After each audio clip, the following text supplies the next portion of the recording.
साल है ना। अस्सलाम वालेकुम। मैं डायस पे बैठे नवीन साहब निकले, शाकिर साहब, पार्षद मैम और सारे जो भी अतिथिगण हैं उनका इस्तकबाल करता हूँ। और यहाँ पे आए सारे लोगों का तहे दिल से इस्तकबाल और शुक्रिया अदा करता हूँ कि आप लोगों ने यहाँ पे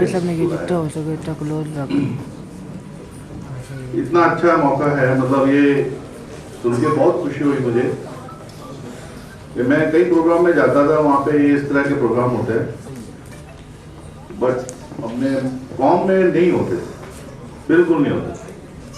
तो मैं एक दूसरी कौम में, एक एलियन कौम में गया था, उन्होंने भी इसी तरह से बच्चों का हौसला अफजाई किया था और आगे के कैरियर प्लानिंग के लिए एजुकेशन से लेके पढ़ाई से लेके ताल्लुक रखा था।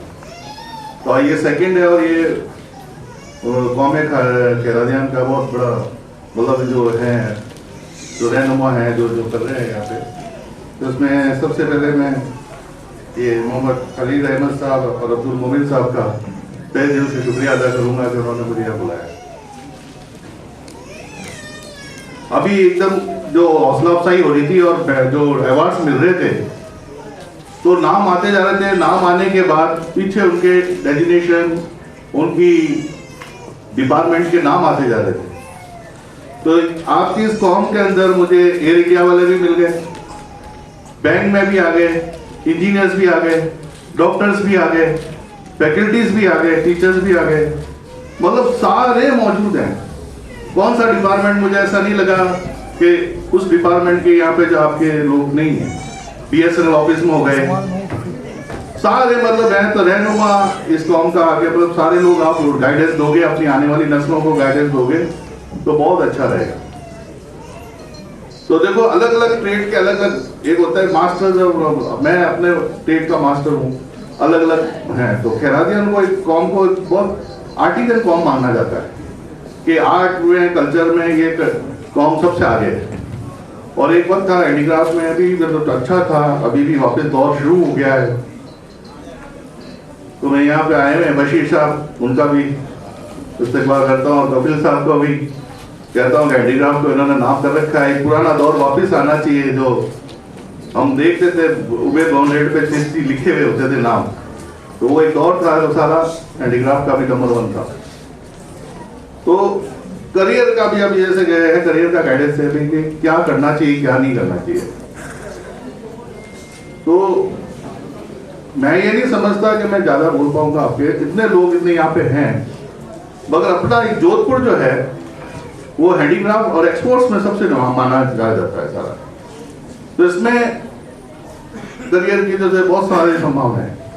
तो देखो जो सर आए थे अभी, आरिफ सर आए थे, आसिफ सर, उन्होंने बताया था, चौराहे थे। सबसे पहले देखो आपके 10th आता है, 10th के बाद 11th में बच्चे को हम सब्जेक्ट दिलाते हैं। तो 10th में देखो जो आप रहनुमा है ना, बिल्कुल जिस तरह से बच्चे को बोर्ड दोगे वो उस तरफ चला जाएगा।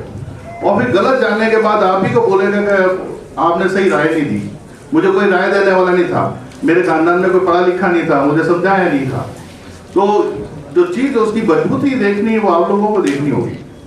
तो मैं अपने ट्रेड में अपना पढ़ाता हूँ, एक्सपोर्ट इंपोर्ट का करता हूँ, मगर मेरे पास जब काउंसलिंग के लिए बहुत आते हैं लोग, तो एक जैसे एक मेरी सिस्टर आई, उसने बोला कि भाई मेरे 2 बच्चे हैं, और बच्चे बच्चे होते हैं। उन्होंने बोला क्या करता है, एक तो ये पाने और पेट कस लेके घूमता रहता है। मैंने कहा अच्छा, दूसरा, तो दूसरे को पढ़ने का शौक है, ठीक है। तो दूसरे को, अब एक और बात ध्यान रखना, पढ़ाई में पैसे की जरूरत नहीं है। अल्टीमेटली ज्ञान आपके पास जो आया ना, नॉलेज जो आई है, वो महत्वपूर्ण ज्यादा है, समझ रहे ना। नॉलेज इग्नू से आ जाती है सस्ते में, सारे कोर्सेज अवेलेबल है, ये ईच एंड एवरी ट्रेड का जो भी डॉक्टर इंजीनियर जो भी चलना चाहते हैं सारे अवेलेबल है। मेहनत ये है, पढ़ना पड़ेगा, और आप उसे अपनी उसकी शौक की चीज दे दोगे ना तो कामयाब हो जाएगा। और जिंदगी होती है छोटी, संतोलिया जानते हैं, एक के ऊपर एक ही रखा जाता है, और red fort is not built in one day. तो ये बोलता लाल किला वगैरह ये रोम एक दिन में नहीं बना, तो धीरे धीरे किया जाता है। और नींव की बनना पड़ता है अगली पिछली पीढ़ी की। अगली पीढ़ी, इस पीढ़ी ने अच्छा काम किया होगा तो आगे की पीढ़ी बहुत सही होगी। तो आप लोगों को डिसीजन लेना था, तो वो आज जो वो डिसीजन मैंने बोला, एक लड़का तो अभी पेट्रोकेमिकल में हाईवे दुबई में ऑफशोर में एसी का, उसको एसी का कोर्स कराया, तो पानी लेके कूदता था, उसको मौलाना आजाद में एसी का काम करा दिया। वो बड़ा मानव है, उसने अपने डिप्लोमा किया, फिर इंजीनियरिंग सेल्फ करी, और करने के बाद आज वो पेट्रोलियम हाईवे पे एसी कंडक्ट देखता है। दूसरा है, उसने एक ट्रैवल एजेंसी खोली, जो पढ़ने वाला था उसको एक से बीबीए टूरिज्म का कोर्स करा दिया। पैसे कॉरेस्पॉन्डेंस लगे, पैसे लगा नहीं लगा, आराम से बन गया। ठीक है, मेरा एक मैं बता दूं, जैसे जल थल आकाश, मैं यहाँ से जोधपुर जैसे पीजी करके गया था इंटरनेशनल बिजनेस में, और यहाँ पे मैंने जोधपुर की आरई में काम किया था, राजस्थान आर्ट एंड इंपोर्ट में, हैंडीक्राफ्ट में। उसके बाद मैं दिल्ली चला गया, 10 साल मैं दिल्ली में रहा, और दिल्ली के अंदर मेरा सिलेक्शन, वैसे मैं दिल्ली गया था, इंडियन इंस्टीट्यूट ऑफ फॉरेन में सिलेक्ट हुआ था। तो इंडिया का सबसे बड़ा इंटरनेशनल बिजनेस एक्सपोर्ट इंपोर्ट का वो संस्थान है, एट पार विद आईएम्स जो है उसके बराबर है। उससे पास हुआ, तो देखो पढ़ाई करने में जो नॉलेज होती है तगड़ी रहती है। एयरलाइंस का सबसे बड़ा इंस्टीट्यूट है जो है वो आईटा है। आईटा से बेसिक कार्गो और आईटा डीजी स्पेशलिस्ट हुआ। तो अभी एयर इंडिया वाले भी बैठे हैं यहाँ पे सर, तो एयर इंडिया में जो सोनाराम चौधरी, कल्याण, वो सब मेरे यहाँ से पढ़े हुए हैं। ठीक है, वो आईटा वो एयर इंडिया में पोस्ट कर रहे हैं, काम कर रहे हैं। तो आपको हमारे स्टूडेंट जो है पढ़े हुए, वो जोधपुर एयरपोर्ट में मिल जाएंगे, जयपुर एयरपोर्ट में मिल जाएंगे, दिल्ली एयरपोर्ट में मिल जाएंगे। तो एयरपोर्ट एक्सपोर्ट्स का मैं सिखाता हूँ, जल थल आकाश तीनों में तेज होना चाहिए आदमी। ठीक है, तो और ये एयरलाइंस का सबसे बड़ा, इससे बड़ा आईटा से कोई बड़ा संस्थान नहीं जो क्वालिफाई करेगा, आपको सर्टिफिकेशन देगा। तो इसमें भी आपको कोई एडमिशन, सिफारिश, डोनेशन की जरूरत नहीं है। 12th के बाद आप एविएशन इंडस्ट्री में जा सकता है आपका बच्चा। किसी को शौक है कि मैं एयरलाइंस में जाना चाहता हूँ, तो मैं, मेरा जो जानकारी है, जैसे सब फील्ड अभी आएंगे, कोई इंजीनियर के बारे में बताएगा, तो बच्चे का शौक आपको पूछना है क्या करना चाहता है। कोई पूछा बेटा डॉक्टर बनना चाहेगा, इंजीनियर बनना चाहेगा या एक्सपोर्टर बनना चाहेगा, सबसे ज्यादा आगे कौन निकल सकता है? एक्सपोर्टर हो सकता है कमाई में, और इसमें सब में हाँ है। इंटरनेशनल बिजनेस एक्सपोर्ट्स में मैं नौकरी करना चाहूंगा, कर सकता है। मैं बिजनेस करना चाहूंगा, कर सकता है। मैं जोधपुर में करना चाहूंगा, कर सकता है। मैं दिल्ली जाना चाहता हूँ, दिल्ली में हो सकता है। बॉम्बे जाना सकता हूँ, बॉम्बे में हो सकता है। दुबई जाना चाहता है, दुबई में हो सकता है। सिंगापुर जाएगा, सिंगापुर से हो जाएगा। रहना वहां रह भी सकता है, जॉब भी कर सकता है, बिजनेस भी कर सकता है। और आने वाले टाइम में क्या बोलेगा वो, मैं मार्च में भेजना चाहूंगा माल, तो वो भी हो सकता है। आने वाली वो लोग वहां जाके वहां रहेंगे लोग। तो ये हो गया। उसके बाद एयरलाइंस का हो गया आईटा, और शिपिंग लाइन का सबसे बड़ा इंस्टीट्यूट वर्ल्ड का आईसीएस, इंस्टीट्यूट ऑफ चार्टरशिप ब्रोकर है। तो वहां से मैं पास आउट हूँ, चार्टर्ड हुआ।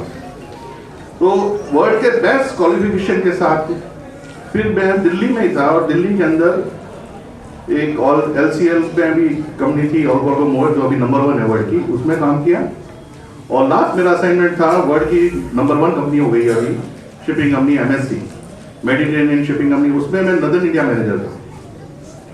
वहां से मैं कुछ कारण से जोधपुर आ गया, और 20 साल से अपना ट्रेनिंग चल रहा है Jodhpur institute of export and shipping management के नाम से। तो उस 20 साल में मेरे पास मोमिन लोग रेयर 2-3% ही नहीं आए होंगे, और एक्सपोर्ट हाउसेस में ग्लोबल फॉर्चून सब में मर्चेंडाइजर्स हमारे यहाँ से जाते हैं। खूब स्टूडेंट लगे हमारे। एंटरप्रेन्योरशिप खुद ने स्टार्ट किया, और अपना खुद का एक्सपोर्ट बिजनेस स्टार्ट कर दिया हैंडीक्राफ्ट का। कोई अब क्या कर रहा है, वैरायटी हो गई है। कोई हैंडीक्राफ्ट कर रहा है, कोई जालोर से पत्थर बेच रहा है, कोई अपने सब्जियां बेच रहा है, कोई कपड़े बेच रहा है। वैरायटी ऑफ एक्सपोर्ट्स कर रहा है, बिजनेस भी कर रहा है, जॉब भी कर रहा है, दोनों कर रहे हैं। तो अगर जैसा इसका इंटरेस्ट हो आपको इसमें आने का, जैसा आपके पैसा, एक तो क्या लॉजिस्टिक सप्लाई चेन मैनेजमेंट है, कमी देख लो आप। जैसे अगर कोई कमी होती है तो नई चीज ईजाद होती है। एक बंदे को गाड़ी नहीं मिली, उसने ओला ईजाद कर दी। एक बंदे को होटल नहीं मिला, उसने ओयो ईजाद कर दी। मतलब कोई जरूर अगर लगेगी उस चीज की चीज हो जाएगी। तो अब यह है कि अभी पैसा देखो, सप्लाई चेन मैनेजमेंट, तो सप्लाई चैनल में खाना भी घर पे आ रहा है आपका। अगर आपके पास कोई नहीं है, कुछ भी नहीं है, तो 10 लड़के मिलके मोटरसाइकिल करके डिलीवरी का भी करें तो वो भी एक लॉजिस्टिक्स का डिलीवरी जो स्टार्ट हुआ, एक छोटी सी कंपनी थी और आज बहुत बड़ी कंपनी हो गई है। तो आपका जैसे अभी ये हैंडीक्राफ्ट में अभी तक कायम है, कर रहे हैं, सबने छोड़ दिया है काम, चला दिया हमने। उसमें पढ़ाई में भी चले गए सारे, कुछ है अभी प्रोडक्ट रह गए तो आप कर सकते हैं वापस, ठीक है। तो उसमें आपके एक्सपोर्टर बनना बहुत टफ भी है, मगर लगन भी होनी चाहिए। लगन होगी तो आपका एक्सपोर्ट का काम हो जाएगा। और सबसे पहला तिजारत है, तिजारत दुनिया भर में बेच सकते हैं, मंगाना करना। पहले जो थे हमारे पूर्वज थे, वो दिल्ली से माल लेके जोधपुर ला के बेचते थे। कोई सामान वहां से लिया थे, कपड़ा लिया जोधपुर में बेच दिया, तिरपाल लिया बेच दिया, प्लास्टिक का सामान अहमदाबाद से लिया जोधपुर में दुकान लगा ली बेच दिया। और अब ये हो रहा है कि इंडिया, चाइना से माल मंगा लिया, इंडिया मंगा लिया, इंडिया का माल यूरोप बेच दिया, यूएसए बेच दिया। तो वो बेचना आना चाहिए। तो जोधपुर में देखो, जैसे दिल्ली में 2 आईसीडी इनलैंड कंटेनर डिपो, और जयपुर में 1 है कनकपुरा, और जोधपुर में 3 ऑलरेडी है। ICD Thar, ICD Concor, ICD राशिको, ये 3 आईसीडी और चल रही, चौथा और तैयार हो गया और तैयारी में चल रहे हैं। रिको इधर, बोरानाडा, रोहित, पूरा एरिया इंडस्ट्रियलाइजेशन हो रहा है, डिवाइस पार्क लग रहे हैं, स्पाइस पार्क लग रहे हैं, मतलब डेवलपमेंट होता ही जा रहा है। तो तिजारत में है, आप बिजनेस में आओगे, एक्सपोर्ट का सीखोगे। अब तीनों है, शिपिंग में भी जाना चाहो तो शिपिंग में भी। अब उसके देखो सस्ते कोर्स हो गए। एक तो गाइडेंस होती है कि भाई बच्चा अगर अपने पढ़ लिया और हमारे पास फंड कम है, तो अगर आप एयरलाइंस में जाना चाहो, गो फॉर आईटा। आईटा की वेबसाइट है aita.org, उसमें जाके किस क्या कोर्स करना है आपको। एयरपोर्ट हैंडलिंग में जाना है, आपको कार्गो में जाना है, आपको टिकटिंग में, सब जाना है। टिकटिंग तो आजकल ज्यादा ऑनलाइन कम हो गया। उसके बाद आपको शिपिंग में जाना है, तो महंगे कॉलेज बहुत सारे हैं, एमबीए, लॉजिस्टिक मैनेजमेंट बहुत करवा रहे हैं, मगर अपने पास अगर बजट कम है, इंस्टीट्यूट ऑफ रेल ट्रांसपोर्ट है, वो कॉरेस्पॉन्डेंस कोर्स कर रहा है, डिप्लोमा इन मल्टीमोडल ट्रांसपोर्ट। आप वो कर लो आप आराम से, और उसके बाद आपके शिपिंग में चांसेस हो जाएंगे, शिपिंग में और कंटेनर्स वगैरह में, ठीक है। अब एक सेक्टर और आ गया बैंकिंग का। एक्सपोर्टर्स होंगे, वो सारे डॉक्यूमेंट्स क्या करते हैं, बैंक में देते हैं, और बैंक से सारे डॉक्यूमेंट्स वर्ल्ड वाइड आ जाते हैं पूरी जगह। तो बैंक में एक डिपार्टमेंट होता है, ट्रेड फाइनेंस डिपार्टमेंट, फॉरेक्स। तो फॉरेक्स में आप जैसे किसी ने भी ग्रेजुएशन किया, सिर्फ इंस्टीट्यूट ऑफ बैंकिंग फाइनेंस का एक पेपर होता है, सर्टिफिकेट इन ट्रेड फाइनेंस। रास्ते ध्यान दे, winners don't do different things, they do it differently. आप भीड़ वाला काम करोगे तो कम मिलेगा काम, और कोई नया काम करोगे तो सैलरी ज्यादा मिलेगी, ठीक है। तो उसमें आप ये ट्रेड फाइनेंस का सिर्फ 1700 रुपये फीस आती है उसकी, वो क्लियर कर लो तो आपको बैंकों के अंदर फॉरेक्स में लग जाती है। लड़कियों की, बच्चों की भी आराम से लग जाती है। सारे जो प्राइवेट बैंक्स हैं उसमें भी चांसेस हैं। और इसके बाद जो इंटरनेशनल कोर्सेज है, वो भी जैसे सीए है, सीए किसी इंस्टीट्यूट का होता है क्या? सीए मतलब ये थोड़ी कि आप एडमिशन देना है, डोनेशन देना है। आप में मेहनत है, सीए का फॉर्म भरो, क्लियर हो गए, आप सीए हो गए, ठीक है। अब इसमें यही है कि अगर आपको बैंकिंग में इस पर एक CTC, institute of ICC, international chamber of commerce, ये भी और कोर्सेज कराता है ऑनलाइन। वो यूके से होंगे आपके, तो यूके से आपने सीडीसीएस कर लिया।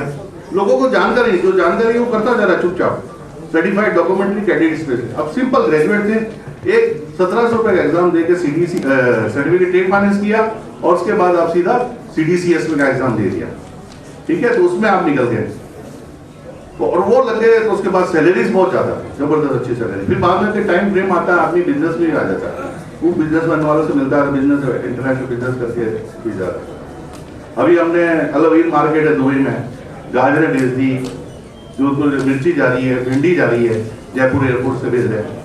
मैं भी वहीं रह के आया था। एक हमारी स्टूडेंट है लड़की, भावना जैन, वो मतलब जबरदस्त उसका चल रहा है काम। कोई आया था, फीस नहीं दे पाया था, और मुश्किल से, और आज जाके वो करोड़ों में स्टार ट्रेडिंग हाउस हो गए, ठीक है। इतना लेवल आ गया। तो मतलब मल्टीपल प्रोडक्ट्स है, कोई मंगा ना करना। तिजारत करनी, तिजारत हलाल है, अपने आराम से जितना मेहनत करके तिजारत करनी करो आप, ठीक है। कोई अगर भाई मैं मेडिकल इक्विपमेंट, दांत सर्जिकल दवाइयाँ कर रहे हैं, सर्जिकल आइटम दे रहे हैं, तो वैरायटी आप नई चीज देखा कि लाओ, उसको उधर से उधर मूव करना, उसमें पैसा। और सबसे अच्छा काम है, सरकार सबसे पहला जो ध्यान दे रही है वो इंटरनेशनल बिजनेस एक्सपोर्ट इंपोर्ट में ले रही है सबसे पहले। आप बोलोगे अगर किसी गवर्नमेंट बॉडी को बोलोगे एक्सपोर्टर हो, आपको कोई तंग नहीं किया जाए, सारी फैसिलिटी दी जाएगी। आपने देखा मतलब कोई हड़ताल एक्सपोर्टर हड़ताल करते हुए देखो, थोड़ा सा कोई बोलते हैं उनकी मांगे पूरी हो जाती है। तो ये क्रॉस क्वेश्चन जैसे आप भी कर सकते हो भाई कि आप आओ मेरा, जैसे अभी तो एक दिन में आधा घंटे 15-20 मिनट अपन नहीं कर पाएंगे, सारी बहुत लंबा सेक्टर है। और जिसको लगन होगी कब मेरे में कभी मतलब मेरे पास तो ज्यादातर दूसरी गांव के स्टूडेंट्स ही आए, और मूविंग तो कभी रियलिस्ट कोई पहुंच जाता था गलती से, और वो आ जाता था और बन जाता था, और पढ़ गया ये दिमाग में था कि यार पढ़ाई नहीं करते इस वजह से। मगर आज मैं जो दिख रहा था, एक कोई एयर इंडिया से आ रहा है, कोई बैंक से आ रहा है, कोई इंजीनियर आ रहा था, आप रहनुमा इतने सारे लोग हो, और आप आने वाली गांव के लिए आपके लिए मेन आपकी रेस्पॉन्सिबिलिटी है कि उनको डाइवर्ट करके और बढ़ाए, बीच में रोके ना। अगर आपने गैप रोक दिया तो आपकी सरकारी नौकरियां उनको दोबारा बहुत मुश्किल हो गया। तो आप लोगों को है ना मेहनत करनी पड़ेगी और लेना पड़ेगा। मैंने कर लिया, मेरे साथ खत्म हो गया, तो ये चीज नहीं होनी चाहिए। ठीक है, तो आप लोग मेहनत करो। और एक तो सब अपने जो है यहाँ पे डिग्नेटरी बैठे हैं, तो बेस्ट ऑर्गेनाइजेशन से, और जो रिटायर है जो अभी अवार्ड लेके गए, मैं चाहूंगा एक आप अपने लिए तालियां बजाएं जोरदार। और अच्छा लगा, मैंने ये नहीं सोचा, पहले मैंने आया था जब मेरी मेंटली थोड़ी, मैंने कहा नहीं यार एजुकेशन नहीं होगी, मगर बाद में जब मैंने एक के बाद मैं लिखता गया, लिस्ट बहुत लंबी हो गई। तो आप ये एजुकेशन में डालें। और जोधपुर का काम तो देखो एक्सपोर्ट्स का है, जो बच्चा डॉक्टर इंजीनियर नहीं बन पा रहा है जबरदस्ती ना दे, शौक उसका पूछे, आप पहले शौक पूछ ले, शौक के बाद बहुत ऑप्शन है, और मैं वैरायटी ऑफ ऑप्शन आपको बता दूंगा। ये मतलब टच कोशिश करूंगा आपको, मतलब यह कि ये जरूरी नहीं एक्सपोर्ट इंपोर्ट में, कोई भी टॉपिक बोलना, मेडिकल लाइन का बोलना, इंजीनियरिंग लाइन का बोलना। तो हम जैसे घूमे तो कई लोगों को जहाज पे भेज दिया, शिप पे गए हुए मैकेनिकल थे, इलेक्ट्रिकल इंजीनियर डिप्लोमा किया था, जहाज पे इलेक्ट्रिकल इंजीनियरिंग का काम कर रहे हैं, शिपिंग में चले गए। तो वो कनेक्शन है सारे। तो यहाँ पे जैसे आप सब है, आराम से कोई प्रॉब्लम नहीं है, सारे लोग मेहनत कर सकते हैं सीरियस होके। और मेरे लायक जैसे वो गवर्नमेंट अभी एक मिशन निर्यातक बनो की भी स्कीम चला रही है। तो आप लोगों का एक्सपोर्ट बिजनेस में आना हो, लाइसेंस अपना बनवाना हो, गाइडेंस लेनी हो, तो कि कैसे करूँगा, किस तरह से करूँगा, प्लस कोई चीज़ आपको अच्छी लगी यार वहाँ से मंगवा सकता हूँ, यहाँ से भेज सकता हूँ। तो देखो बैंक में 1 लाख रुपए जमा कराओ, आपको डबल 8 साल बाद मिलेंगे। और एक एक्सपोर्ट्स पे आप 1 लाख रुपए का करो, 3 महीने में ट्रांजेक्शन खत्म होती है पूरी, और 3 महीने में 30-40% सब रखते हैं, 30% रखते हैं पूरा। ठीक है, गाजर जो है यहाँ पे 2 रुपए की, वो 10 रुपए की जैसे जाती है, 4 गुना दुबई में भेज देते हैं, हाथों हाथ कर लेते हैं पैसा। तो वो आपको सीखना है पूरा सा। और गाइडेंस के लिए आपको कंसल्टेंसी चल रही है, और कंसल्टेंट टिकता है कौन है, जैसे अगर मैं 20 साल से जोधपुर में हूँ, तो एजुकेशन होती है, नॉलेज होती है, तो लोग रहने देते हैं, नहीं तो नहीं होता प्रॉब्लम। आप अगर पढ़ाई करोगे तो आपको नहीं तो दूसरे आ जाएंगे, खत्म कर देंगे। तो आप पूरा एजुकेशन डेडिकेट के साथ रखो। और एक और तैयारी रखो, मेरा जैसे रहता है कि कोई आया मेरे पास, तो उम्मीद ये रहती है कि यार इसका कुछ हो जाए, दिल से दुआ रहती है कुछ करके जाए, बहुत उम्मीद के साथ आया ये, और कंप्लीट आया। मतलब सुपर 30 जो देखते हैं ना, मेरे पास इतनी कहानी है कि बच्चे ऐसे आए थे और आज क्या क्या है। 20 साल में बहुत अच्छा हो गया और बहुत बढ़ गया। मैं कहानी एक ही बताऊं कि भाई ये ऐसा था और ऐसा हो गया। ठीक है, सोनाराम था, वो गजब था, और आज वो अच्छा एयर इंडिया में साइकिल से आता था अंगनवा से, और आज वो बैठा आराम से अभी सीट पे। ठीक है, तो यही चीज है। तो आप इसके बाद आगे तो इंडस्ट्री के बारे में सारा अलग अलग और आएंगे, बता वो बोलेंगे। ठीक है, थैंक्स बोलूंगा, विराम दूंगा मैं। Thank you.